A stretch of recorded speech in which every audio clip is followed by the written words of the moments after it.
All right, let's go ahead and call it to order. It's at 6:31 p.m. We have quorum, myself, Sean Casey, I'm the treasurer, Brian Hunter.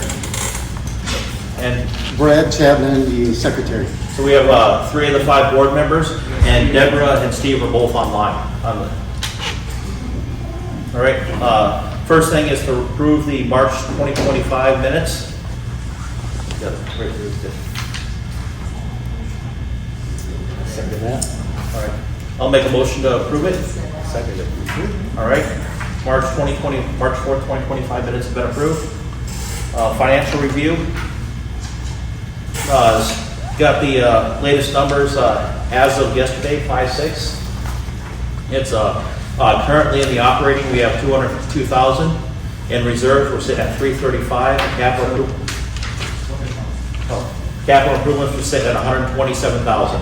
That brings our total cash on hand currently at $715,000 where we're sitting.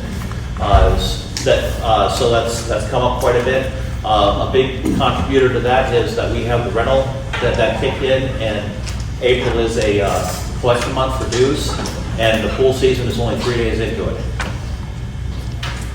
All right, for assessments received, we're at about 104,000, and our total AR balance right now is 184,000. That's what we have total outstanding. The current year to date income is right now we're plus 175 year to date. Any questions on financials? All right, we'll roll down to new business. Dustin, you want to take the recent shooting, the one that was over on Pepper Ridge?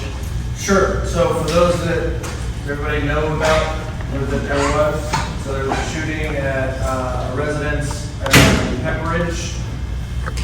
The HOA consulted with the attorney. There's really not much action the HOA can take at this current time because the resident of the home was the victim. Like, young man was taking his trash out. 2 guys pulled up, got out, and started blasting at him. Now, the HOA can't do anything about it from that standpoint.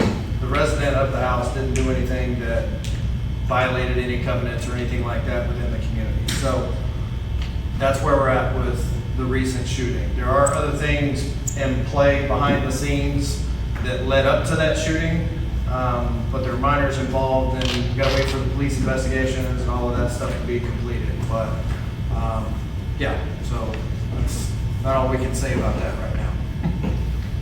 All right, I'll move down. The next thing is we have a proposed bylaw amendment, and that will actually, currently the board runs 1-year terms, and so every October, people that come in here for a few years, it's all 5 board members are elected every year, and it's a whole new 5 board members every year, or people got to rerun. The amendment is it's a 2-year term. So this October, when we have the elections, all 5 board members will be all 5 board members will be up for re-election, or new people that want to get elected. 3 of the spots will be 2-year terms, and 2 of the spots are going to be a 1-year term. Then the following year, there'll be 2 spots open up for an election. So that gives some continuity where you don't have the board turning over every single year. You have given it 2 years. Is there any questions that anybody has on that? Yes. Yes. We've had some board members on here with different names. How are we gonna go about checking that, because there's no doubt about it, we've had a couple of board members on here under not the right name. What do you mean not the right name? One that's been president for maybe 18 years. But not the right name? Tony's legal name is Michael. Why is he on here? Why has he been on the board as Tony Perez? He goes by Tony Perez. Yeah, people have aliases and nicknames. I mean, It's actually, I think, Michael Anthony, isn't it? Yeah. But why did he just use that name to run for the? it's his Yeah, middle it's name. middle name. Hey, So, I'm talking, all right. man, I'm talking to him. And I Yes, ma'am. Okay. I'm talking Hey, now. hey, Oh, all right. hey, hold on real quick. We're gonna stop this real quick. Look, I volunteer my time because I care about my neighborhood. But one thing I ask in decorum of meetings that we are respectful, period. And if we can't be respectful, then I'm gonna respectfully ask, hey, let's take it and visit outside But if it's something we can take care of individually, great, but we don't need to waste our time on stuff like that. We just don't need to.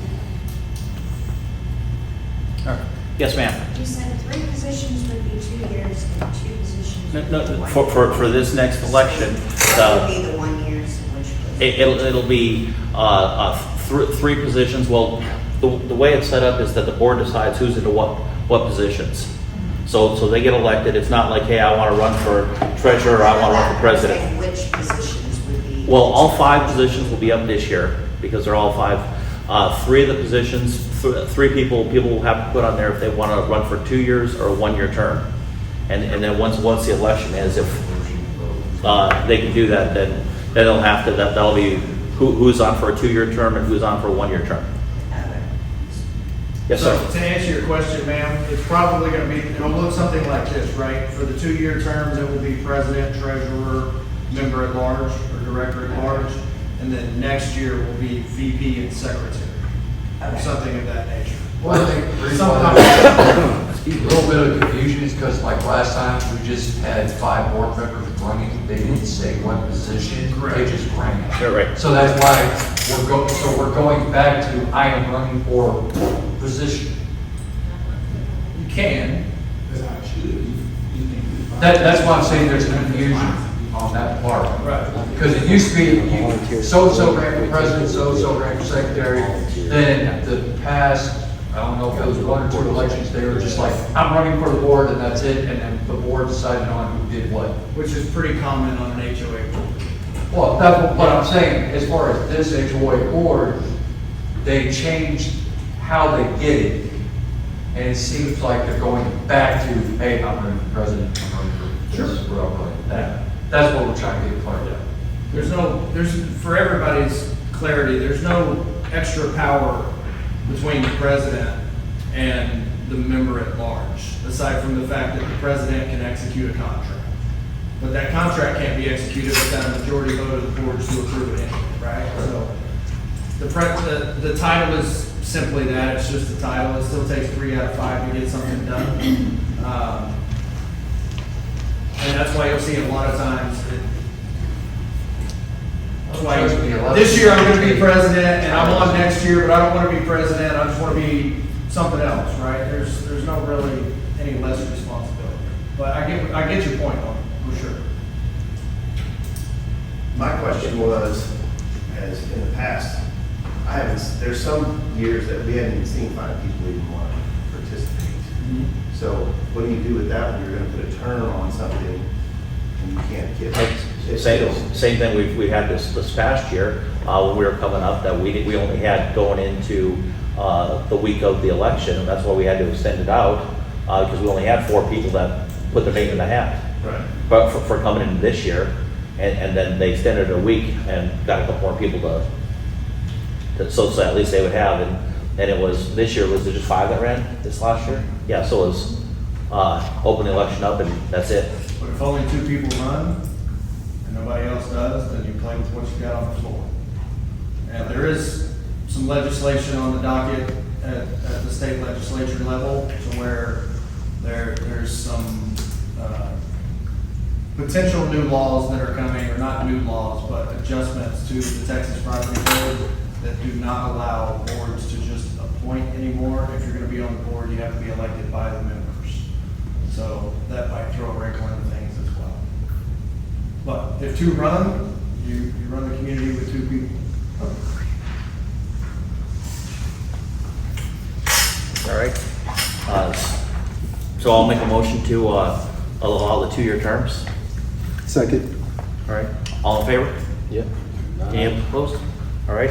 That passes. That will go to 2-year terms starting this year, 2025. All right. Neighborhood patrol and awareness. You want to take this one? As kind of what?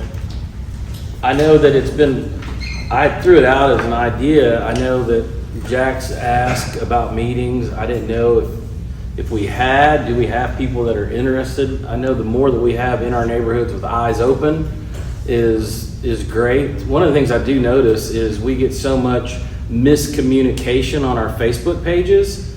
Sometimes our Facebook pages are more a gripe session instead of celebrate victories and talk about the good things. And to be honest, the more we're talking about the great things in our neighborhood, we'll start to see some of those bad things disappear. But if we have a neighborhood patrol, if we had volunteers in the past, and I'm new to the board, so the idea of a neighborhood patrol would be great, but I think it could also be an organic thing. But I look at, how many homes do we have in the neighborhood? 1197. 1197, and there's what, 15 people here. You know, this would be what the neighborhood patrol ought to be. But, you know, me personally, I look at it going, there's, you know, over 1,000 homes here, 15 people here, and the ones that are griping, I have yet to ever see in a board meeting. Never. And so I'm kind of like, organically, my street, we know everything goes on in our street because we organically watch our street. And if we have any being and moaning on our street, we just kind of take care of it internally. So the idea of a neighborhood patrol, it ought to be, we as a neighborhood, because we care about our neighborhood, we're eyes and ears on the neighborhood. I can't tell you how much it hurts when I see my neighbors next door that are renters.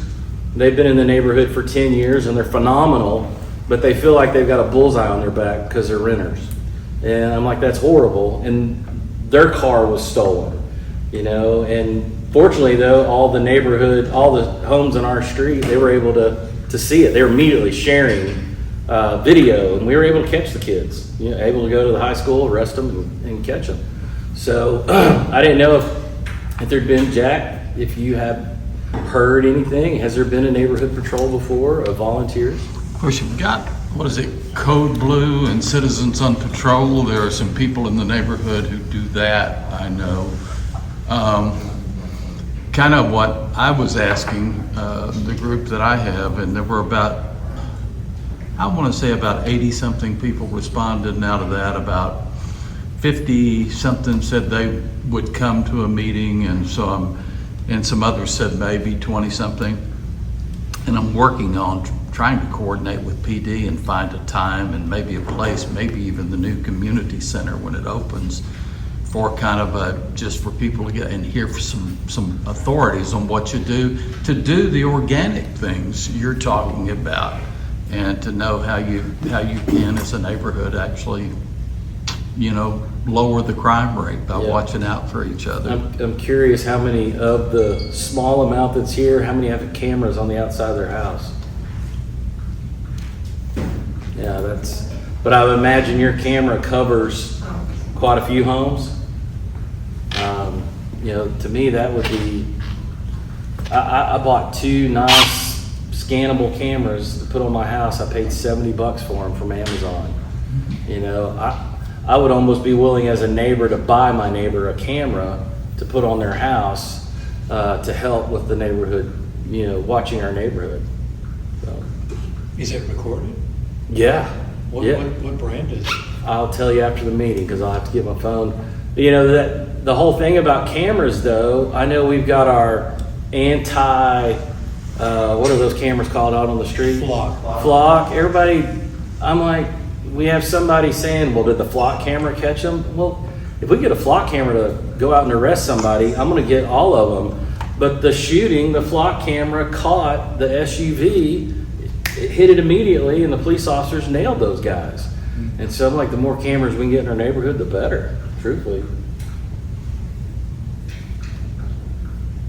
Is that good? Okay, all right. Easter event recap, Brad, you want to take that one? Yeah. Okay, so you guys know for this past year, we've been really trying to get social committees for all different kinds of things. One that we have really got together right now is a social committee. I got 5 wonderful ladies working with me, and then Brian is also on the committee. Anyway, we had the Easter event. It was, you know, kind of geared for kids, but you know, a lot of adults still came because we had vendors. In fact, we had 1,100 eggs that we stuffed and hid. You can't really hide when there's no place to hide, so we placed them out. And then we just let the kids go in different age groups. We also had a bounce house for the kids. We had 5 people that were vendors, and they sold goods and wares. And then we had a concession stand. We also gave away free popcorn, free cotton candy, and free hot dogs. So it really turned out well. We had it's kind of hard to gauge it because people came in groups because of the ages of their kids. But we figured there was between 300 and 400 people that came. So I appreciate you guys, supporting that. I'm really, really excited, and I don't want to give you too much information right now because we still have a few more things to get situated. But we're really excited about the summer event coming up in 2 months. It's going to be on Saturday, July 19th. So I'll put a save the date thing on Facebook. And then also Dustin is going to be giving some e-blasts out. It's going to be a summer luau party. And we're going to have food trucks. We're going to have hula dancers and a fire twirler. We're going to have a Hawaiian shirt contest or Hawaiian dress, if you're a lady. But anyway, we're expecting hopefully to have at least half the community. Like they said, we have 1,200 homes. And if we could just get 600 people, then food trucks will want to come out. They'll want to support us and make money because they know that they'll be able to make money. So, I encourage you, even start now telling your friends, July 19th, save that date. It's going to be from 1 o'clock all the way to 10 o'clock at night. And since we're all adults in here, I might as well tell you, well, almost all adults, but the 1 o'clock to 6 o'clock is going to be for the whole family. And from 6 to 10, we're going to close it off and just have adults 21 and over. So it'll be a BYOB. You can bring your coolers, no glass, but we're going to have a good time, just, the whole day. And so I really, really hope that all of you guys really push this. You guys are one of the main cores of the neighborhood because you come to the meetings and you know what's going on. So tell your friends, tell your neighbors, hey, say July 19th, because we want a really big turnout. Okay? That's it. All right. Yes?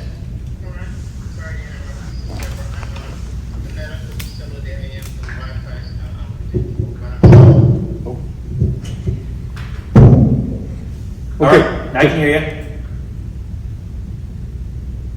Go ahead. I think she lost her sound.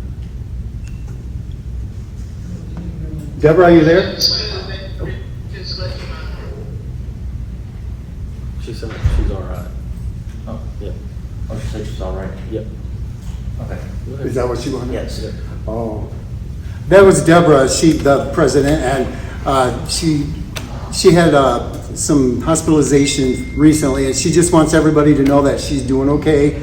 And thanks you for her prayers, or for your prayers to her. She just wanted to, let everybody know that she's doing okay. Okay. All right, does anybody else have anything else? Okay, we'll go ahead and open it up for a homeowner, or Did you have some? I was just saying, did we fix the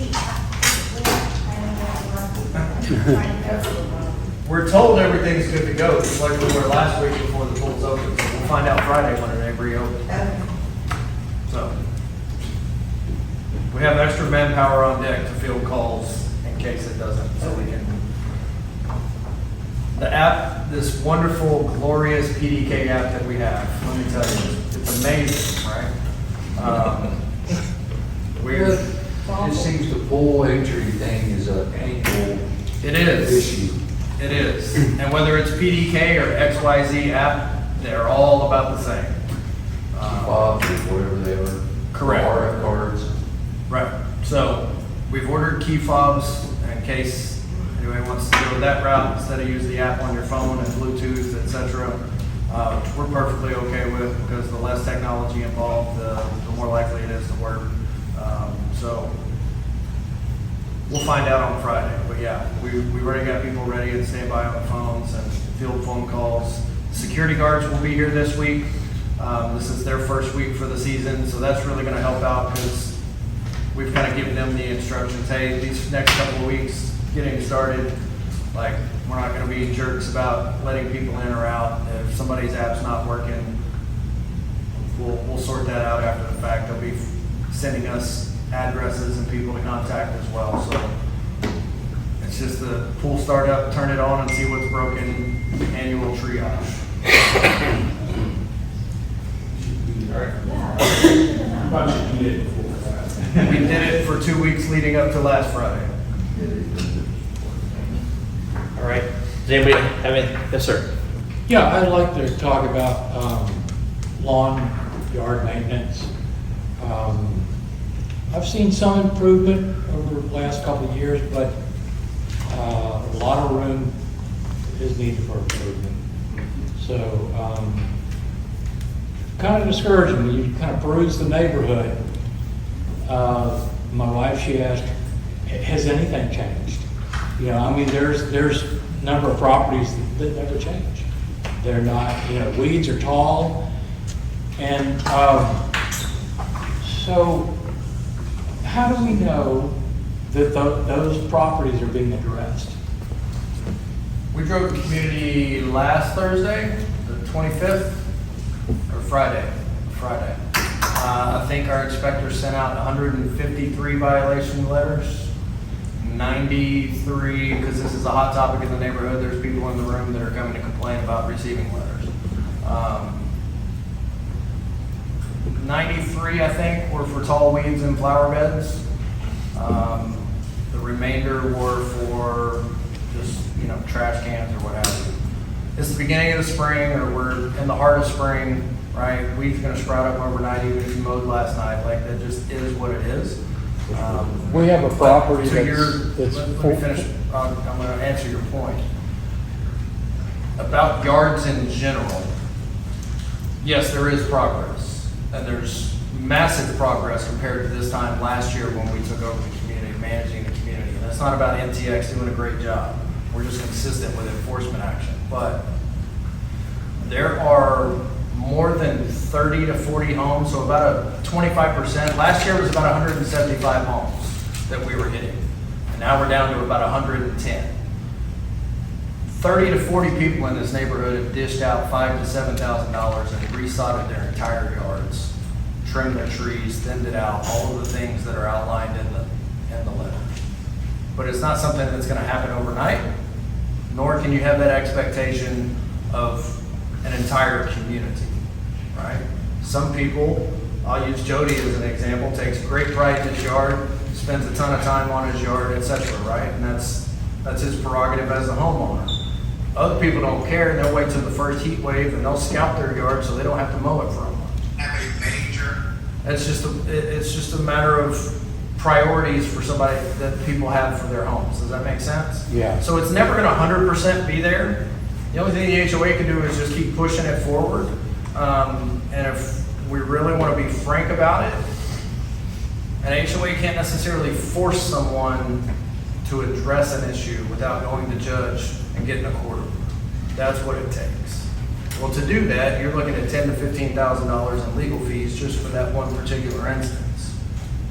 Then you multiply that out by the 75 to 100, which is roughly 8 to 10% of the community that I'm assuming you're speaking of. It gets pretty expensive pretty fast. So the board has to balance giving us our marching orders, how heavy-handed do we want to be, using common sense management and enforcement action, right? It's been raining for 3 days, or really the last 3 weeks. I live in Denton, right? So if it's rained at my house, I know it rained down here an hour before. I haven't been able to mow my yard in 10 days, and it's a foot tall, right? So we're supposed to drive this week.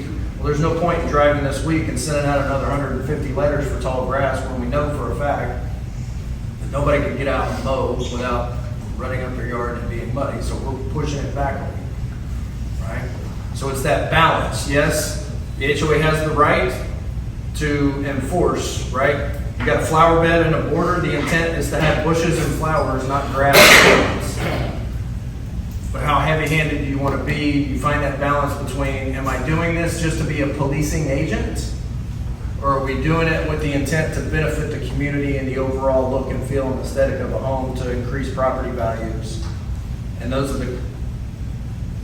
the scales that these guys have to weigh and tell NTX what to do and how hard or heavy-handed to be. Well, there's one property in mind. They did nothing to that yard. It's dirt. This is dirt. Mhm. They did nothing to the yard to inspect them, was the management. And since you guys joined, they have done nothing. What can we do about that? Hit their wallet. Hit on the phones. I mean, did you talk? Really, that's the, They're never there. Maybe that's why the yard's dirt. because at some point, the phone's gonna ring. It's still their responsibility. It is. It's under the bylaws. But at some point, our phone's gonna ring. You know, why do I have $1,000 on my bill? Well, we sent you a letter, and then we sent you a certified letter, and then we sent you a letter for every 2 weeks since then, right? Right. And the further you get down that path, the more expensive it becomes for that particular homeowner. And then we have a conversation about, okay, well, what's it gonna take to get the HOA off my back? Yeah, the way the finding policy is set up right now is that, and correct me if, but they get their friendly reminder, like, hey, you might have missed out, right, something, right? It was raining out, I mowed the grass. Then you basically, then you get a pre-fine notice, and then 14 days, the next drive after your pre-fine notice, then you'll get, the first fine's a $100 fine. And then your second fine, 14 days later, is a $200 fine. So now you're really 2 months into it, because by the time the first one goes out, you're $300 into it. But very quickly, 14 days later, or the next drive, now it's a $300 fine, now you're $600 into it. 14 days later, it's a $400 fine, and now you're $2,000 into it. And then every 14 days after that, it's $500 fine, or when they drive. So very quickly, you'll hit thousands of dollars. And so now is that putting sod down is a whole lot cheaper than just paying the fines. And the HOA isn't necessarily in it for the money. Oh, sure. It's not about fee generation, right? But you can only enforce, you can only play the cards you have to play as an HOA. And just the bare bones bottom line is, you find people or you take them to court and you sue for performance and get a court order. And then you can have whoever you want, the HOA can pay somebody to come in and do it. Well, I'm not into punishing people, but I am interested in property value. You know, if somebody drives in the neighborhood, they're looking for a new home, and they see a bunch of yards that are not maintained, they're just gonna turn right around and leave and say, I'm not buying anything here. Every time. And so our property value goes down. That's the conversation I have with homeowners that take issue with it, and I can appreciate the perspective, right? But when you go to sell your house, you want to get top dollar. Well, and this kind of goes to Jack and I's favorite thing is inoperable vehicles and stranded vehicles in the neighborhood. Unkempt yard and broken down vehicles in the neighborhood are the two main value killers when it comes to resale value. They really are. Curb appeal, right? Statistically speaking, studies have been done, not just mowing the grass, but actually edging the driveways and the sidewalk to have crisp lines has much more impact on a resale value of a home than flowers in a flower bed. Because it's psychology, right? So what can the HOA do? Well, they can do a lot, but it gets real expensive real fast. And again, are you doing it just to be a policing agent, or are you doing it in an effort to benefit the community? Because here's the deal, now give it 4 more weeks and it's gonna be 100 degrees and the city of Fort Worth's gonna be on you. This is another thing we have to balance is, city of Fort Worth has watering restrictions, right? So if you go spend $6,000 to sod your entire front yard, anybody that knows anything about landscaping is you gotta water that thing every day for a minimum of 2 to 3 weeks and then stay on top of it. Well, you can't do that once you get into the summertime and we hit a drought. At some point, the city, If you call them, they will let you, right? But you're still gonna get the notices from the city, and you've gotta balance water conservation versus aesthetic impact versus monetary penalties versus, you know, it gets pretty tangled web once you consider all the factors, and that's what they. Fort Worth will give you a waiver on that? if you call them and say, I just resodded my yard, and it's gonna, I need water for the next 2 weeks every day, they'll put a note on your bill. Okay. Let you know. But there are certain watering days, because it happened to us last year, and we had resodded, and they said they give you penalties for days that are not our days to water. Right. And so. So you're either catching it from the HOA and fines, or you're gonna catch it from the city. You call the water department, it's So, They'll work with you. Yes, they will. but in the end, right, for all intents and purposes, Call them, tell them to fill the pool up. for all intents and purposes, when the homes were built, when the neighborhood was started, there was grass in the yard, and at some point along the way, whether it was a previous homeowner or the current homeowners or tenants, nothing against rentals, there are renters in this neighborhood that I love that have lived here for 20 years, so it's not about that. But, right, at some point, it hasn't been taken care of, and it's been allowed to die, and now dirt is just eroding into the sidewalk, and now kids are walking to school with getting muddy because they can't walk down the sidewalk, right? So, I don't know, it's a balancing act. Yes, ma'am. There's also been studies, and a theory called the broken windows theory, where homes that are run down, yards that aren't, have nice vehicles that are broken down also lead to crime. So property value tanks because it looks like crap and there's crime in the neighborhood. So we need to find a balance community-wise and HOA to kind of combat that from both angles. I would like to be able to sell my house and get top dollar when I'm ready to move out of it. But I also don't want to get shot when I'm walking my dog down the road too, right? So, it's a balancing act, but how much does it cost the HOA to find someone for a yard? I mean, is it like an admin fee for sending out the letters? We charge $1.50 for every letter that goes out the door. So not much of a, $20 for a certified letter. not much of a fine or an admin fee there, so it doesn't cost much to do it. Like, the people who are keeping up their yards are the ones who actually care about the rules, right? Or they don't want the fine, or they So, want I a mean, nice house, that kind of it's stuff. obvious, we're hearing people in this room that are attending these meetings that they're wanting their neighborhood to look nice and yards to be kept up. So, I mean, I guess what it sounds like is we're asking the board to say, hey, would you like take action more involved in this? Is what I'm hearing. Be stricter, there you go, that's what it is. Get tougher. You know, I mean, I don't really feel bad for people that, you know, one, it's the communication. I mean, I don't know what happened to our yard last year. Normally our yard is freaking, I mean, you know, amazing. And last year our yard, it just went to crap. And so I'm out there, you know, having, tell Dustin, hey, you know, we know, someone even turned us in, y'all, because, you know, oh my God, our yard looks so bad. So, you know, I get out there, I'm raking in all this dirt, I went and got seed, and it was probably about 60 days when we had, you know, all new grass, you know, it's coming in, looking great. So to me, all these people that, you know, want to milk the system and be like, oh, I need 60 days, I need, you know, 120 days for seed. No, you don't. You need to get out there, you need to, you know, do the work, you need to water it and keep going. And you need to keep the communication, you know, going too. Because just dropping the ball, no, I don't feel bad for you. Yeah, you deserve the fine and rack them up, keep going. Because I don't feel bad for the people that don't communicate and don't do anything. Of course, they need the fines, so.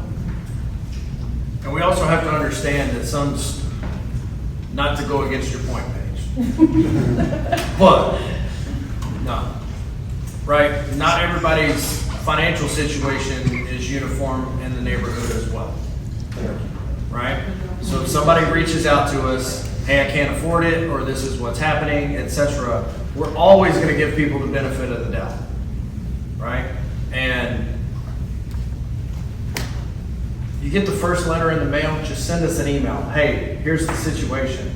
Like, it's not that we need to know, but the back and forth open communication goes a long way.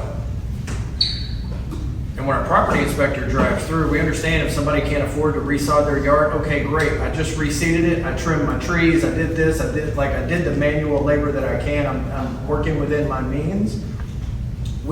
All we're looking for from an inspection standpoint, earmuffs board members, is that tangible action being taken to improve the situation. I respect that. If they're attempting, that's great. That's all we're looking for, But right? the consistent thing I hear, and it's something the military taught me for 20 years, handle at the lowest level first. That means neighbor, go to your neighbor, say, hey, what's up, your yard's kind of rough, do you need help? I ain't hearing none of that. I'm here, put the hammer down, fight him! But I didn't hear nobody go, hey Dave, you okay? You need help? Just like you said, you don't know what your neighbor's going through. Might not even have a lawnmower. Or May not be able to physically do it. Thank you. My neighbor's elderly. Let's take a public service announcement real quick to talk about these social events. Because this is during the social events, you can have time to get to know your neighbor, right? A lot of us, you just sit on your street and people pull up in their driveway, go in their garage, close their garage door. We don't even know our neighbors. Obviously, there's only 15 people here. These social committees would be great because we get to know our neighbors, and it would be awesome. If I knew I had a neighbor that had a rough yard, I'd be like, man, I'm struggling with my yard right now. And open that conversation by putting it on me first, instead of saying, dude, your yard sucks. I'd say, man, I'm struggling with my yard. Well, how are you doing your yard? You know, obviously, what's their answer going to be? But if we get to know our neighbors, that's the problem with society right now. We don't know our neighbors, but we sure like to be about them, right? I mean, that's the big thing. That's the problem with our neighborhood. How can I gripe about somebody if I don't know you? My neighbor down the street, Officer Jackson, who's a best friend of mine, he got, before it was NTX, Spectrum was lighting him up because his St. Augustine was dead. And he was having a struggle time putting his yard in. His wife was just diagnosed with brain cancer. And Spectrum razzed him. Unfortunately, it happened when you came on. I mean, neighbors were volunteering to put St. Augustine in his yard because of what his wife was going through. And it just happened to be because our street, we know each other. So, hey, Brad, keep doing these social events and we get to know each other. Well, it's just times have changed. People don't come out of their house and talk to each other. Like you said, go to I do it myself, because I'm somewhat of a roof. I pull up my yard, or I pull up my driveway, I go in the house, I'm there. You may see me in the backyard every once in a while, because that's just the way I am. But I will, my neighbor right here, he knows, I don't talk that much. But every once in a while, if I catch my front, I'm like, hey, how you doing? And we'll have a conversation, and then we'll go back to what we're doing. Yeah. And 99% of the time, somebody calls us or emails us and has this conversation, we're always going to give the owner the benefit of the doubt. Always. Hey, can I get 30 days? Sure, no problem. Because if you're a deadbeat, it's going to be there 30 days anyway. We just make up where we start. I got a dead spot. Right? Or come to the meeting, talk to the board, let's have a conversation and square it away. Communication. Yes, sir. Well, just the HOA, just go knock on the doors and ask you the problem is. Just get off this yard stuff, knock on the door, hey, with HOA, introduce yourself, I'm the president, I'm the vice president, secretary. Hey, reason we coming by, just talk about your yard, is there anything we can help you with? Just get over that stuff. And also respond to your thing, email. Do y'all respond to emails? No. That's all I'm gonna say about that.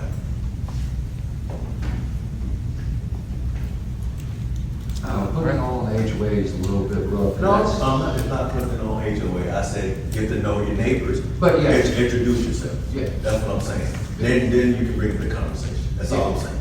Exactly. I agree. In the process of getting to know the neighbors, why don't we have some of these meetings about on Sunday, about twice a year? Sean Casey.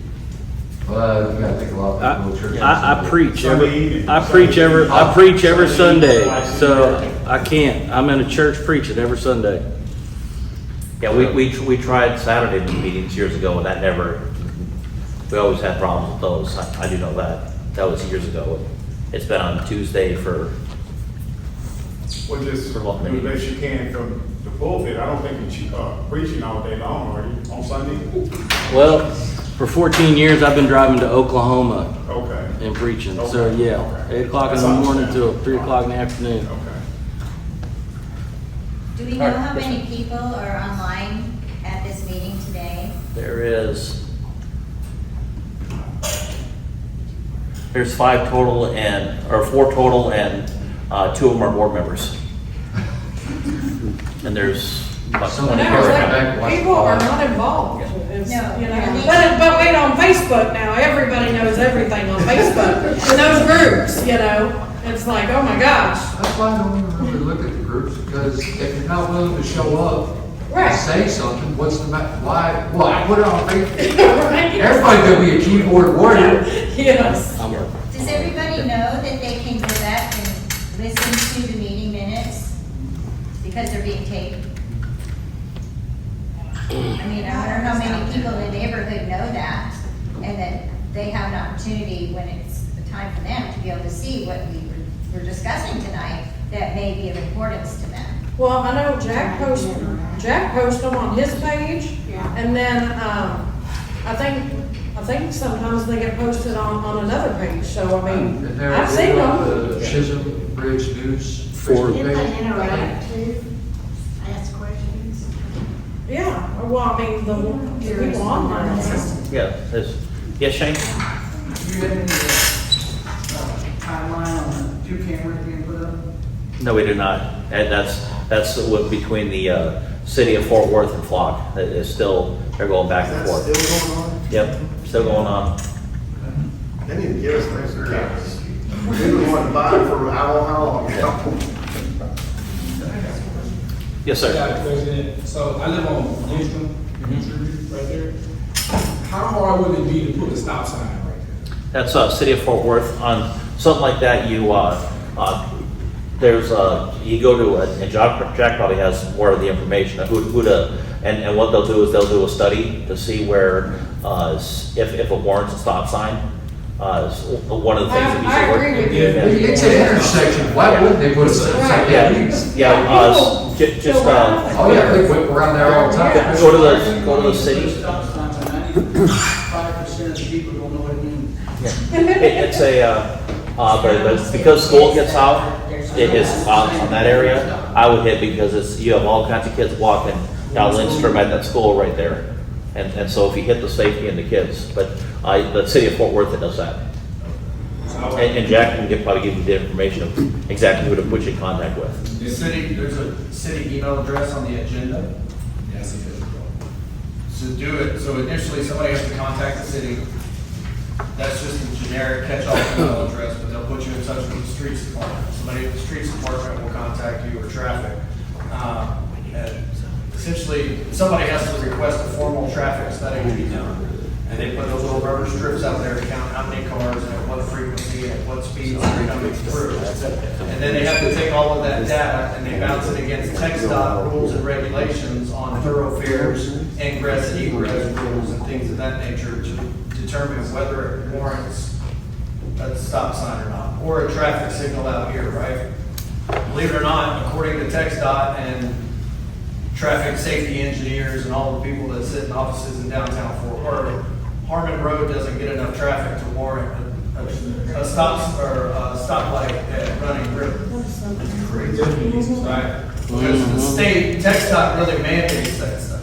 That's not around. And the cities fall in line, county jurisdictions fall in line with state TxDOT mandates on, okay, the road has to be this wide, you have to have this, if you're gonna stop, then you gotta be able to see both ways, so many feet, all of those types of things with traffic patterns.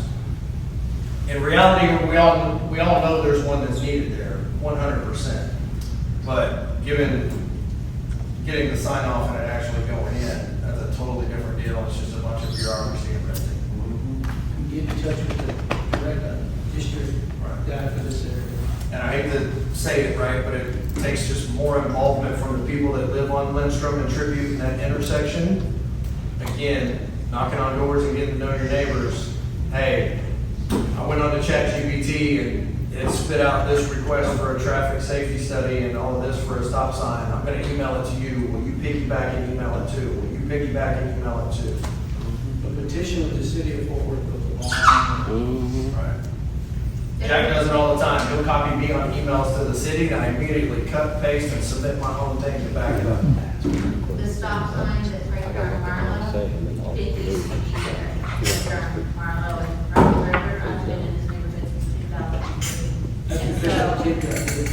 when it got violated, so, when they first put that up, it took all of us, a minute to get used to there being a stop sign right there, because for years there wasn't a stop sign, but, as they flagged it and painted the street, and now people know, And you would think that it would have already been there when the school being here, but, you know, so I would say, I would put that in and get people, your neighbors to sign a petition like you did. But you can have a stop sign that's supposed to be put up.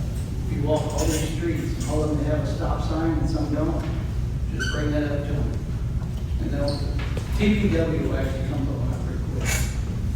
So the HOA cannot put one up themselves? No. Got to be us. All right. Yeah, please. No, like the city. Yeah, no, no. HOA can't do a white line across either? Nope. They can't, It makes it.